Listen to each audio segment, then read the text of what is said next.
பல்கலைக்கழக மாணவர்களின் போராட்டத்தில் எவரன்கார்ட் துணை இராணுவ குழுவா வெடித்தது சர்ச்சை. இராணுவத்தினருக்கு தண்டனை வழங்கப்பட வேண்டும் மனித உரிமைகள் ஆணைக்குழு. பரம எதிரிகளை ஒன்றிணைத்த சீனா, அமெரிக்காவிற்கு விழுந்த பேரிடி.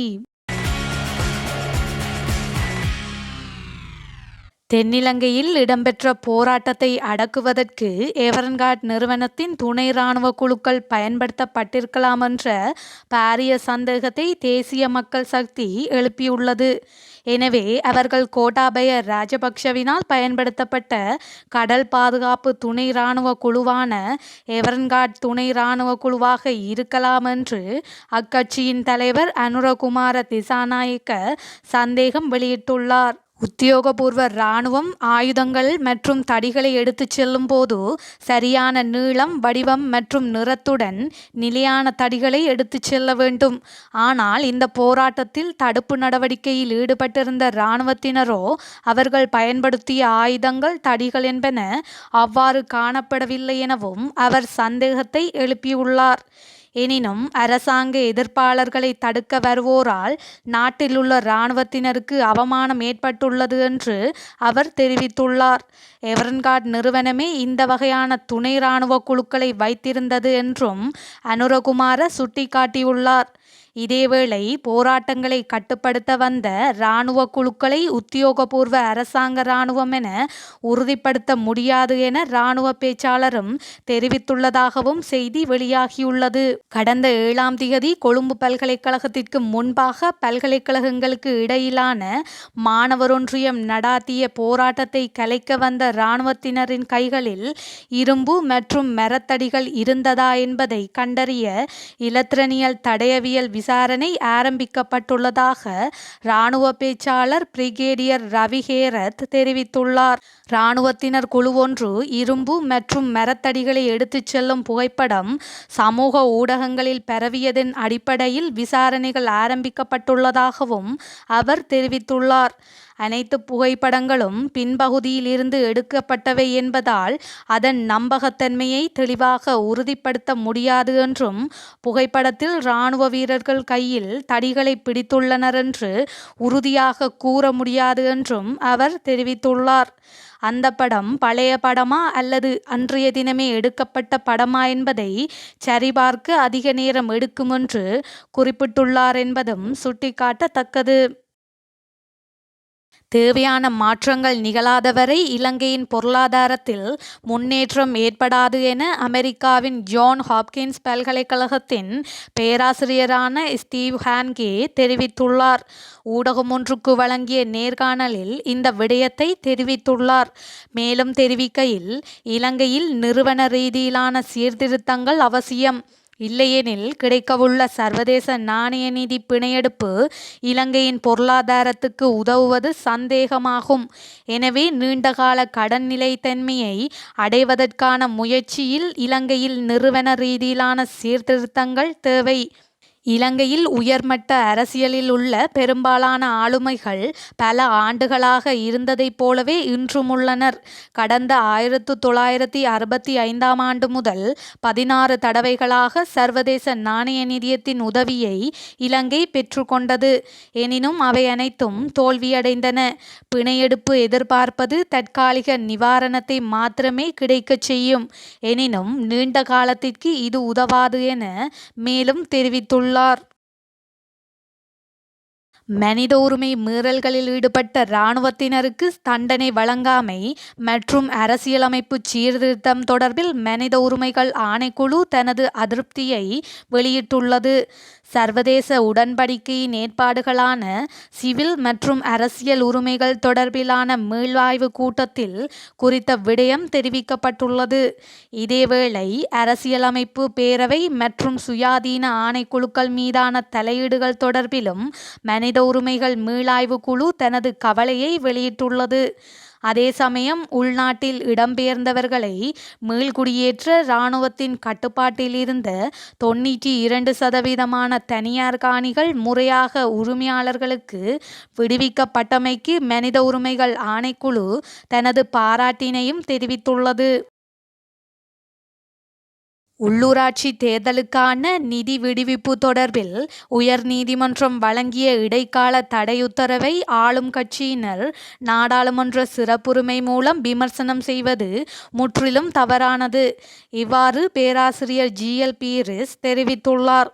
நீதிபதிகளை நாடாளுமன்ற சிறப்பு குழுவுக்கு அழைத்து அவர்களை விசாரணை செய்வது நாட்டில் பாரதூரமான விளைவுகளை ஏற்படுத்தும். நீதித்துறையை சவாலுக்குட்படுத்தி அரசியலமைப்பை மலினப்படுத்துவதை அரசாங்கம் நிறுத்த வேண்டும்.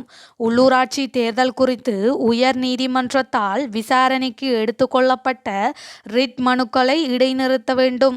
வழக்குகள் தொடர்பான கட்டளையை பிறப்பிக்க நாடாளுமன்றத்திற்கு அதிகாரம் கிடையாது. நீதிபதிகள் விசாரணை செய்யப்பட்டால் சர்வதேச அழுத்தங்களை அரசாங்கம் எதிர்கொள்ள வேண்டி வரும். இவ்வாறு பேராசிரியர் ஜி.எல். பீரிஸ் தெரிவித்துள்ளார். கொழும்பு கோட்டை தொடருந்து நிலையத்தில் நிறுத்தி வைக்கப்பட்டிருந்த தொடருந்திலிருந்து மீட்கப்பட்ட சிசுவின் பெற்றோர் கைது செய்யப்பட்டுள்ளனர். இவ்வாறு கைது செய்யப்பட்டவர்களிடம் ஸ்ரீலங்கா காவல்துறையினர் விசாரணைகளை ஆரம்பித்துள்ளனர் எனவும் தெரிவிக்கப்பட்டுள்ளது.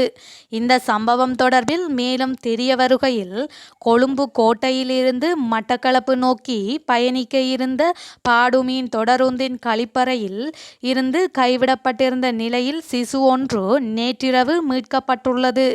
மீட்கப்பட்ட சிசு கொழும்பு சீமாட்டி ரிச்வே சிறுவர் வைத்தியசாலையில் சிகிச்சைக்காக கொண்டு செல்லப்பட்டது. அதனையடுத்து குறித்த சிசு பிறந்து 10 நாட்கள் என கண்டறியப்பட்டுள்ளது. இந்த நிலையில் சிசுவை தொடருந்தில் கைவிட்டு சென்றவர்களை கண்டறிய மேலதிக விசாரணைகள் காவல்துறையினரால் முன்னெடுக்கப்பட்டிருந்தது. இதற்கமைய சிசுவின் தந்தையான 26 வயதுடைய இளைஞர் ஹொஸ்லந்த பகுதியில் வைத்து இன்று கைது செய்யப்பட்டுள்ளதுடன், தாய் நேற்று இரவு பண்டாரவளையில் வைத்து கைது செய்யப்பட்டுள்ளார் என்பதும் குறிப்பிடத்தக்கது. பரம எதிரிகளான ஈரான், சவுதி அரேபியா இரண்டு நாடுகளும் தங்கள் உறவை புதுப்பிப்பதாக அறிவித்துள்ளன. சீனா மேற்கொண்ட புரோக்கர் பேச்சுவார்த்தை காரணமாக இரண்டு நாடுகளும் கைகோர்க்க முடிவு செய்துள்ளன. இரண்டு நாடுகளுக்கும் இடையில் வரலாற்று ரீதியாக மோதல்கள் நிலவி வருகின்றன. ஈரான் என்பது ஷியா பிரிவு இஸ்லாமியர்கள் அதிகம் இருக்கும் நாடு ஆகும். சவுதி அரேபியா என்பது சன்னி பிரிவு முஸ்லீம் அதிகம் இருக்கும் நாடு ஆகும். இதன் காரணமாக இரண்டு நாடுகளும் பல்வேறு விடயங்களில் கடுமையாக மோதல் நிலவி வருகின்றன. இந்நிலையில்தான் பல ஆண்டுகளாக மோதலில் இருந்த ஈரான், சவுதி அரேபியா தற்போது இரண்டு நாட்டு உறவை புதுப்பிக்க முடிவு செய்துள்ளது. கடந்த 7 வருடங்களுக்கு முன் இரண்டு நாடுகளும் அதிகாரபூர்வமாக தங்கள் உறவை முறித்து கொண்டன. சவுதி அரேபியா மூலம் ஷியா தலைவர் நிமிர் என்பவர் கொலை செய்யப்பட்டார். இவருக்கு வழங்கப்பட்ட மரண தண்டனைக்கு எதிராக ஈரானில் இருந்த சவுதி அரேபியா இராஜாங்க ஊழியர்கள் தாக்கப்பட்டனர். இந்த மோதலால் இரண்டு நாடுகளும் அதிகாரபூர்வமாக உறவை முறித்து கொண்டன. இந்த நிலையில் இவர்களுக்கு இடையிலான மோதல் என்பது சவுதி அரேபியாவில் இராஜாங்க ரீதியாக பெரிய அளவில் பதற்றத்தை ஏற்படுத்தியது. இரண்டு நாடுகளும் பல்வேறு பினாமி யுத்தங்களில் ஈடுபடும் நிலை ஏற்பட்டது. இந்த போர் காரணமாகவும் மத்திய கிழக்கு நாடுகளில் ஏற்படும் மோதலாலும் அமெரிக்காவும் குளிர் காய்ந்து கொண்டிருந்தது. இதில் தலையிட்ட சீனா இவர்களுக்கு இடையில் நடுநிலை பேச்சுவார்த்தைகளை மேற்கொண்டது. கடந்த 5 நாட்களாக இதற்காக பெய்ஜிங்கில் நடுநிலை பேச்சுவார்த்தைகள் நடந்து வந்தன. அதன் முடிவாக தற்போது இரண்டு நாடுகளும் மீண்டும் உறவை தொடர்வதாக அறிவித்துள்ளன. அதாவது இரண்டு நாடுகளும் மாறி மாறி தூதரகங்களை திறக்கும். தொலைபேசி மூலம் பேசுவதற்கான தொலைத்தொடர்பும் திறக்கப்படும். அதேபோல் தூதரக ரீதியான பேச்சுவார்த்தைகளும் இனி நடக்கும். இரண்டு நாட்டிற்கும் இடையில் சீனா மேற்கொண்ட தீவிர பேச்சுவார்த்தை நடவடிக்கைதான் இந்த மாற்றத்திற்கு காரணமாகும். இவர்களுக்கிடையில் உறவை ஏற்படுத்த ஏற்கனவே ஈராக் முயன்றது. ஆனால் அப்போது பேச்சுவார்த்தை வெற்றி பெறவில்லை. இந்த நிலையில்தான் தற்போது ஈரான், சவுதி அரேபியா சீனாவின் மூலம் ஒன்றிணைந்துள்ளது. ஓமான் நாடும் இந்த சமரச பேச்சுவார்த்தையில் முக்கிய பங்கு வகித்தது குறிப்பிடத்தக்கது. இது மத்திய கிழக்கு அரசியலில் பெரிய மாற்றத்தை ஏற்படுத்தும் என்று எதிர்பார்க்கப்படுகின்றது. முக்கியமாக அமெரிக்கா இந்த விடயத்தை விரும்பாது என்றும் கூறப்படுகின்றது. பெரும்பாலும் ஏமான் போரிலும் இந்த விடயம் மாற்றத்தை ஏற்படுத்தும் என கூறப்படுகின்றது.